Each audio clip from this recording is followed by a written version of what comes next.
حضور نبی رحمت صلی اللہ علیہ وآلہ وسلم نے ارشاد فرمایا، اے جوانوں کے گروہ، تم میں سے جو کوئی نکاح کرنے کی استطاعت رکھتا ہے وہ دیر نہ کرے، بہت جلد نکاح کر لے۔ یہ نظر کا اور پارسائی کا محافظ ہے، اور اگر تم میں سے کسی کو نکاح کرنے کی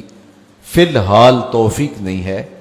اس کی استطاعت مالیہ میسر نہیں ہے، تو پھر وہ کثرت کے ساتھ روزے رکھے،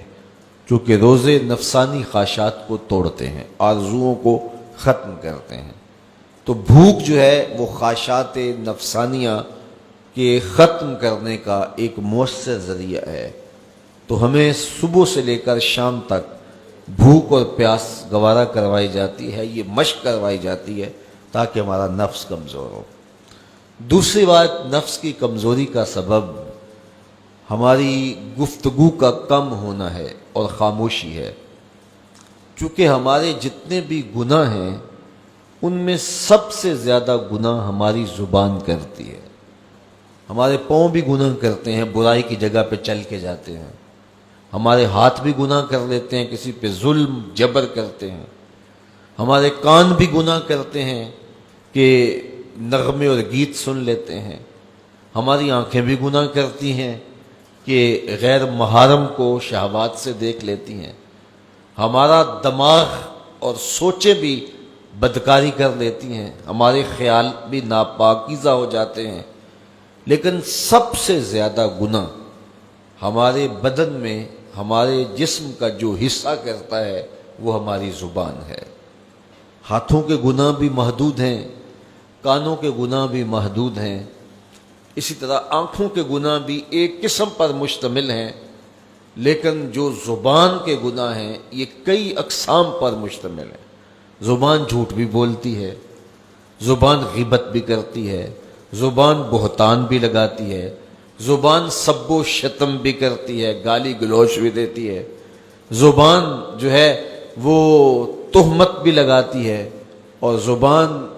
فضول گوئی بھی کرتی ہے۔ تو اس زبان کے بہت سارے فتنے ہیں، اس لیے اس زبان کو 32 دانتوں میں جکڑ کے رکھا گیا ہے، لیکن اس کے باوجود یہ بے قابو ہو جاتی ہے۔ ایک روایت میں آتا ہے جب صبح طلوع ہوتی ہے تو پورے اعضائے بدنیاں زبان کے آگے ہاتھ جوڑتے ہیں اور اس کو کہتے ہیں کہ تو جو ہے وہ خاموش رہنا، تیری وجہ سے پورا بدن فتنے کا شکار ہوتا ہے۔ تو زبان کے گناہ سب سے زیادہ ہے، اسی لیے میرے اور آپ کے آقا و مولا نے ارشاد فرمایا، تم جو دو جبڑوں کے درمیان یعنی تمہاری زبان اور دو ٹانگوں کے درمیان تمہاری پارسائی کی جگہ، ان دو چیزوں کی مجھے ضمانت دے دو، میں محمد تمہیں جنت کی ضمانت دے دیتا ہوں صلی اللہ علیہ وسلم۔ تو یہ زبان بہت زیادہ گناہ جو ہیں وہ انسان کی زبان کے ہیں، اس لیے روزے کے اندر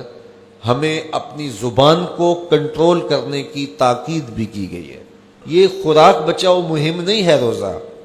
کہ اس سے تم نے کوئی بچت کرنی ہے، بلکہ اس سے بھی نفس کشی کے لیے ماحول پیدا کیا گیا ہے۔ تو اگر پیٹ نے روزہ رکھا ہے تو زبان رکھتی نہیں ہے، تو پھر صرف پیٹ کا روزہ ہوا اور زبان کا روزہ ہی نہ ہوا، اور زیادہ گناہ جو ہیں وہ پیٹ کے نہیں ہیں، زیادہ گناہ زبان کے ہیں۔ اور اگر کوئی شخص حلال کردہ چیزیں رب کی وقتی بندش کی وجہ سے ان سے رک جاتا، کھانا نہیں کھاتا، پانی نہیں پیتا، اعلیٰ انواع و اقسام کے فروٹ دستیاب ہے نہیں لیتا کہ میں نے روزہ رکھا ہوا ہے، لیکن جھوٹ بولتا ہے، غیبت کرتا ہے، بہتان تراشی کا بازار گرم ہے،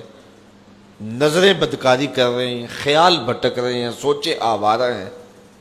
تو جن سے رمضان المبارک کے علاوہ بھی روکا گیا تھا تو ان سے وہ نہیں روکتا، تو اس کا پھر روزہ کیا ہوا؟ تو میرے اور آپ کے آقا و مولا نے فرمایا، جس نے جھوٹ نہ چھوڑا، جھوٹے کام نہ چھوڑے، اس کے بھوکا اور پیاسا رہنے کی اللہ کو کوئی ضرورت نہیں ہے۔